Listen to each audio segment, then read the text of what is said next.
തിരുവനന്തപുരം അന്താരാഷ്ട്ര വിമാനത്താവളത്തിലെ IB ഉദ്യോഗസ്ഥ മേഘയുടെ മരണത്തിൽ ദുരൂഹത ആരോപിച്ച് കുടുംബം. മേഘയ്ക്ക് മറ്റു പ്രശ്നങ്ങൾ ഉണ്ടായിരുന്നതായി അറിയില്ലെന്നും ബന്ധുക്കൾ. വിശദമായ അന്വേഷണം ആവശ്യപ്പെട്ട് കുടുംബം IBക്കും പേട്ട പോലീസിനും പരാതി നൽകി. ഇന്നലെ രാവിലെയാണ് മേഘ ട്രെയിൻ തട്ടി മരിച്ചത്. തിരുവനന്തപുരം ചാക്കയ്ക്ക് സമീപം റെയിൽവേ ട്രാക്കിലായിരുന്നു അപകടം. രാജ്യാന്തര വിമാനത്താവളത്തിലെ എമിഗ്രേഷൻ വിഭാഗം IB ഉദ്യോഗസ്ഥയാണ് മേഘ. മരണത്തിൽ ദുരൂഹതയുണ്ടെന്ന് മരിച്ച യുവതിയുടെ അമ്മാവൻ സന്തോഷ് ശിവദാസൻ പറഞ്ഞു.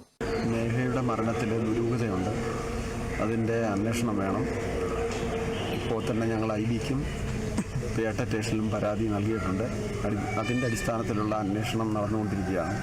അപ്പോൾ ആ അന്വേഷണത്തിൻ്റെ അടിസ്ഥാനത്തിൽ വരുന്ന റിപ്പോർട്ടിൻ്റെ അടിസ്ഥാനത്തിൽ ഞങ്ങൾ തുടർ നടപടി സ്വീകരിക്കും.